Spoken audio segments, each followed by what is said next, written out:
Voice, आज की आवाज। इंदौर के परदेसीपुरा थाना क्षेत्र में पिछले दिनों एक नाबालिग बालिका को बीच बाजार में से जोर जबरदस्ती करते हुए अपहरण कर लिया गया था। युवक को पुलिस द्वारा गुजरात से गिरफ्तार कर लिया गया है, जिसे रिमांड पर लेकर अब पुलिस बारीकी से पूछताछ में जुटी हुई है। बताया जा रहा है कि नाबालिग बालिका के साथ में सोशल मीडिया के माध्यम से उसकी दोस्ती हुई थी।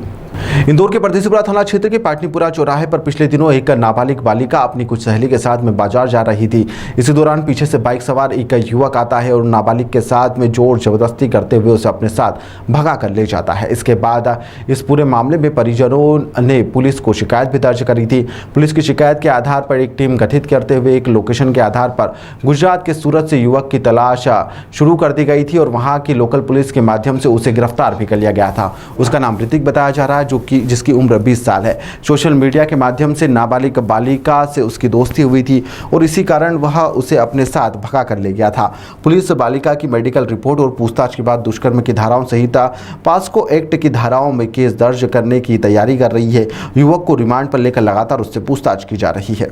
कल रात का नहीं है, इंसिडेंट दिनांक 26/5/2023 को हुआ था। करीबन 10 दिन पूर्व की ये घटना है, जब एक युवती ने आकर रिपोर्ट की थी कि उसके साथ में जो एक नाबालिग बालिका थी, उसकी बहन थी, तो उसको जो है एक लड़का जबरदस्ती आकर और मोटरसाइकिल से पैरेलल टू द गाड़ी आया और गाली गुप्तार किया और उसका मोबाइल तोड़ दिया और उसकी जो है फ्रेंड को लेकर और चला गया।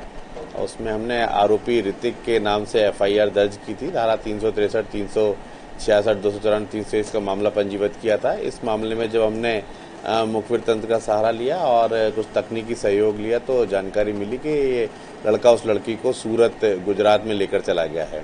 तो यहाँ हमने 2 तारीख को एक टीम रवाना की। वो टीम ने 3 तारीख को वहाँ पर सूरत में अलग अलग स्थानों पर सर्चिंग की और फाइनली आरोपी ऋतिक को पकड़ा और उसको पकड़कर उस लड़की को दस्तयाब किया और कल दोपहर में ये दोनों लोग को लेकर पुलिस थाने पर आई और हमने इस मामले में आरोपी को गिरफ्तार करके माननीय न्यायालय में पेश किया, जिसका PR लिया गया है और उससे फर्दर और पूछताछ की जा रही है। घटना में जो मोटरसाइकिल जिसका प्रयोग किया गया था, वो मोटरसाइकिल अभी बरामद नहीं हुई है, इसीलिए हमने PR लिया और प्रयास कर रहे हैं मोटरसाइकिल बरामद होकर पूरा घटनाक्रम के बाद आरोपी को जेल दाखिल कराया जाएगा। ये पूर्व से जानते हैं एक दूसरे को और वो जो लड़की है वो इससे बातचीत भी करती थी, इंस्टाग्राम के थ्रू इनकी दोस्ती हुई थी और चूंकि इन दोनों को या तो जाना ही था साथ में या फिर चूंकि भाग गए तो इस तरीके की बात आई तो उनके घर वालों ने 363 का मामला कायम करा दिया। बाकी लड़का और लड़की दोनों एक दूसरे से वेल नोइंग हैं और पूर्व से परिचित हैं।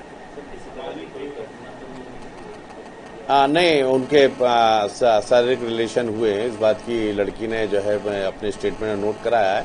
हमने इस मामले में धारा 376 का भी इजाफा कर दिया है। चूंकि लड़की नाबालिग है तो पास्को एक्ट की भी धाराएं लगाई गई हैं। सर, आरोपी का क्या बैकग्राउंड है, क्या करता है? आरोपी अभी फिलहाल जो है नाबालिग से थोड़ा सा ही ऊपर है, वो लगभग 20 साल की उम्र है उसकी और वो छुटपुट काम करता है और फैमिली बैकग्राउंड उसके पिताजी नहीं है तो बड़ा भाई पुताई का काम करता है और ये फुटकर मजदूरी का काम करता है। लड़का और लड़की दोनों ही अपने एक दूसरे के घर से लगभग 1.5 किलोमीटर की दूरी पे रहते हैं। इंस्टाग्राम के थ्रू इनकी दोस्ती हुई थी।